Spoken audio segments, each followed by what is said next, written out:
nga maraming nagtatanong sa inyo kung bakit si Matt every time na pumapasok sa school ay parang walang ligo. Hindi nyo alam, yung ligo time namin dito ay kada gabi. Especially kay Matt kasi nga simula nung pumasok sa Matt sa kindergarten, hindi ko yan siyang binibigyan ng bathtub guys or kaya fast shower every night. Naman, hindi namin alam kung sino-sino na yung hinahalubilo niya sa ibang planeta. Malaman nyo, may planet na pala kami guys. Nandito kami sa Planet Dodgoski, Charis. Ano nga, nagrereklamo siya kasi nga 'di ba malamig dito sa amin. Tapos ang lotion guys, sobrang lamig. Hindi naman time na hindi niya feeling maligo. Chalitig lamig na dito at malapit na mag-winter. Of course, as a mother, meron po akong rules and regulation na pinapapalo sa kanya. Sa akin is kung ayaw ni Matt maligo, doon siya matutulog sa bed ni Alex. Doon sa kwarto nila ni Alex ba. Tapos kung gusto niyang matulog dito katabi namin ni Lily ay maligo dapat siya. Dry ko nga pala yung kanyang hair kasi hindi siya pwedeng matulog na basa yung buhok. Sabi nga sa mga matatanda sa atin, pag matulog ka daw na basa yung buhok ay ikaw ay mabubula. Of course, pagkatapos ko siyang hair dry ay binabrushan ko rin yung kanyang mga bangkil. Hindi nyo alam guys, ang mga ngipin ni Matt ay kompleto ricados pa, wala pang sira kahit ni isa. Kita nyo sa aking background ay nilagay ko na rin si Lily kasi kaming tatlo ngayon ay laging nasa bed na natutulog. Hindi na namin sineseparate si Lily sa amin. Dapat ako lagi yung nasa gitna. Ano naman si Matt kung matulog parang wall clock. Kahit nga ako nasa gitna, grabe ang sakit-sakit talaga ng aking pursing. Lagi niyang tinatadyakan. Anyway, nagpe-prepare na nga ako ng kanyang milk kasi nga before siya matulog, nagiinom pa siya ng milk and nilalagyan ko ng mga bitamina. Of course, hindi lang si Matt no, kundi silang dalawa ni Lily. Tapos nga nilang matulog dalawa, bumaba na rin ako kasi nagugutom agad. Guys, supposed to be, after nilang matulog ay kailangan ko pang mag-voice over ng another vlog. Alam nyo na, kailangan ko kayong i-update sa anong nangyayari sa aking kabuhayan dito. Charis!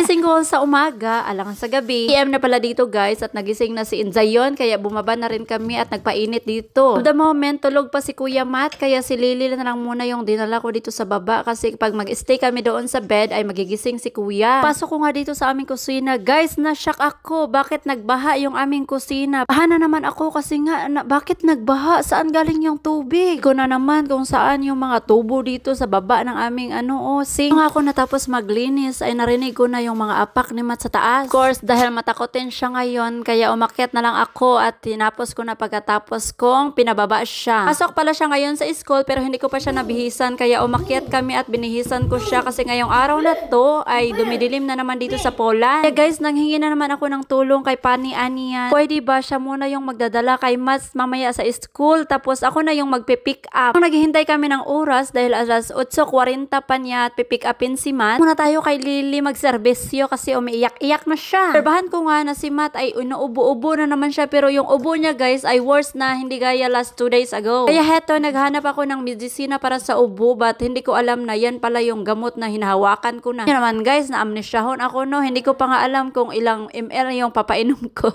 Nainom ko na nga siya ng gamot. Naalala nyo ba guys, last time hindi siya umiinom. Tinitingal pa siya namin. Ngayon, umiinom lang siya ng kusa. Wow! Good job! Takbo nga pala kami pabalik sa sala kasi nga nahibong kami kung sino yung nahulog. Si Lily pala lumabas sa kanyang car seat. Inom nga lang ako ng medisina sa kanyang kuya pero siya ay nagkamang-kamang na guys. Mabuti na lang at hindi pumunta sa fireplace. Of course, hindi pa tapos yung aking pagbibigay ng medisina kay Matt kasi nga meron pa siyang sipon. Kung siya nilalagyan ng medisina sa ilong ay binabakyum ko muna. Ito yung ginagawa ko. Binabakyum ko yung kanyang mga kugmo. Kaya nga malapit na yung oras na pipick upin siya ni Pani Anya ay pinipare ko na rin siya. Habang sinusuotan ko siya ng kanyang jacket at sapatos, sinasabihan ko siya na be good in school, kicking no punching. Dinala ko na nga rin si Lily sa baba kasi nga matagal pa si Pani darating. Sabi ko kay Matt, imaginein mo na kayong dalawa ng iyong kapatid ay papasok na sa school. Heto guys, tingnan nyo naman, hawak-hawak niya yung kanyang kamay ng kanyang kapatid. Na-excited na tuloy ako na makalakad si Lily, yung temong silang dalawa yung maglalakad na hawak kamay. After nga ng 5 minutes ay dumating na rin si Pani Anya kaya inopen na namin yung door at labas ko na si Matt kasi gusto niya na talagang mag-school guys. Sinunong ko muna si Matt no kung gusto niya mag-school or magstay na lang siya sa bahay kasi may sakit. Yes, Kuya Matt is going to school with Chocha Anya. Of course, mamaya tayo yung magpipick up kay Matt. Oras na to guys, 2 PM na dito sa amin. Of course, wala talaga akong masyadong ganap dito sa aming bahay. Kanina, umuulan, tapos madilim talaga yung panahon. Mabuti na lang talaga ngayon ay sumilak na yung araw. Kung tulog pa nga si Inday yun, nag-prepare na ako para sa ating lakad for today's video. Of course, papunta sa paaralan. Kat na nga yung araw guys, pero grabe pa rin yung temperatura namin. Positive 7 or 8. Of course, kung hindi naghapon, hindi ako nag-toothbrush kasi nga, alam nyo na, na tapulan ako minsan. Tagal din ako nag-skincare guys. But ang importante nang hilamos ako at nagtututbrush no before lalabas. Saan ko talaga ngayong mag-skincare, especially grabe ang lamig para hindi mag-crack yung aking face lock. O-order nga rin pala ako ng lip balm kasi most of these days na pumupunta kami sa labas ni Lily para kunin si Matt ay nag-crack na yung lips ko. Pa nga sanang matulog nito ni Lily sa taas, kaya lang ay kailangan ko na siyang dalhin sa baba para ilagay sa kaniyang car seat dahil mamaya ay kami aalis. Na-shock pa siya sa mga pangyayari guys na nagmamadali si mama niya. Nagising nga siya sa katotohanan, nilagay ko na siya sa kanyang crib. Of course, dumiretso na ako dito sa aming kusina kung saan nandito yung pagkain namin dahil kailangan kong kumain bago kami umalis. After kong kumain, pinajujo ko na rin yung kinain ko kay Lily.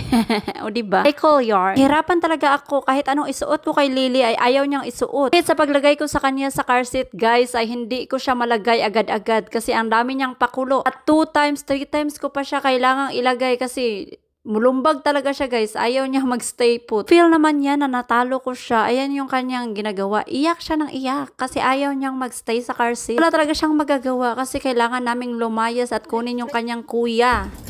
Ano naman ang kinabuhi sa iyong mama Jai? Laksa na to, be? Of course, kahit kaming dalawa lang ni Lily ay kinakausap ko pa rin siya para naman hindi ko ma-feel na I'm alone, no? Here na us, ready to pick up Kuya Matt. And parang uulan siya guys, but magpabilisan lang namin yung paglalakad. Whole day ganito, lagi yung yung panahon namin. Para siyang laging ulan, pero hindi naman siya umuulan. Taliksik lang siya ba? Pero grabe ang lamig. Lamig-lamig. Hindi ko nga naayos pag paglagay kay Lily kasi lagi siyang umiiyak. Hindi ko siya naayos. Lagyan ng, importante na lagyan ko siya ng kado. Okay, kuya, we're coming. Dito na tayo sa other side. Maulap talaga siya, but sana hindi ang uulan. Kasi nagdilim-dilim na dito banda guys. Nandito na tayo sa school ni Matite. Oh my God. Always, pagdating namin sa eskwelahan ni Matt, kailangan kong buhatin si Lily. Nga, dadaan tayo ng mahabang hagdanan. Charis lang. Of course, papunta tayo kay Kuya. Mommy, mommy, mommy. Mama, sa pink. Sa pink. Mama, you buy mushroom. Watch out. Look. You buy mushroom. Your sister. Nini. Say hi. Hi, Nini. Love you. The mother's Foyer. The foyer. Boyek? Foyer. Who's Boyek? Mama. Sit down.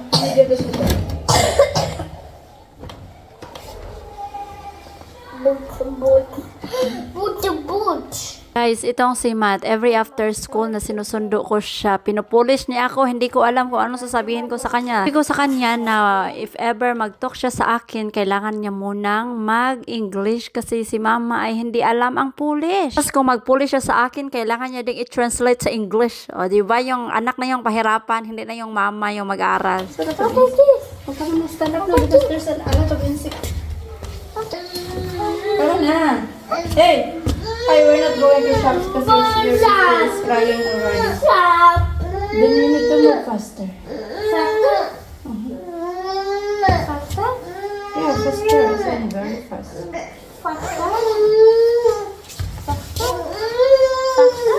Hold. Gunit. Bring this to the house. You're not listening to mom. Bring this. We go. You ready? Yeah. Ready? Yeah. We're going. Ready. And hop.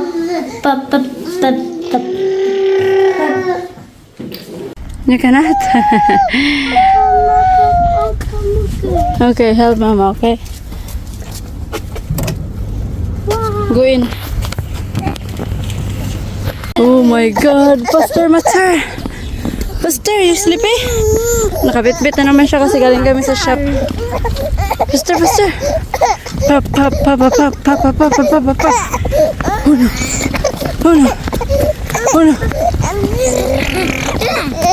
Careful. Hey, hey, hey.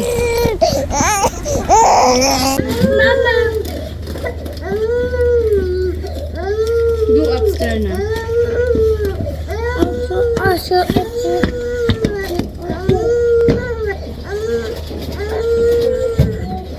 Take it, please.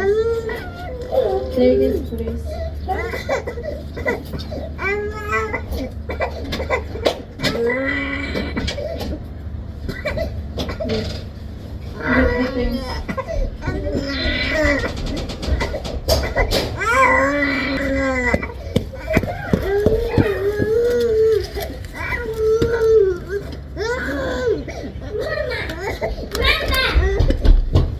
Stay there, duklon ti karon. Don't keep him running. You don't remove yet. You just keep on walking. You don't remove your. Put properly your jacket. Put it properly here. That on the table. Table. Jacket on the table.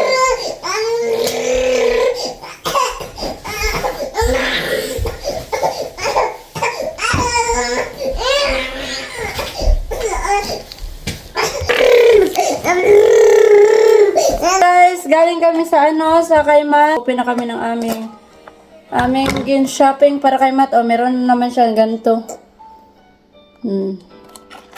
Because you are a good boy, Mama bought for you small toy. thank you. Oh, very nice. Do you want this? And then, bumili na naman ako nito kasi paborito niya to, guys. Paborito niya. Mama. Ewan ko bakit si Lily, oy.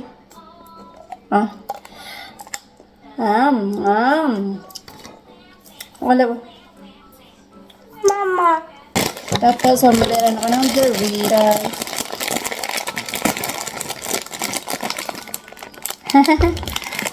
No, it's not for you, Lily.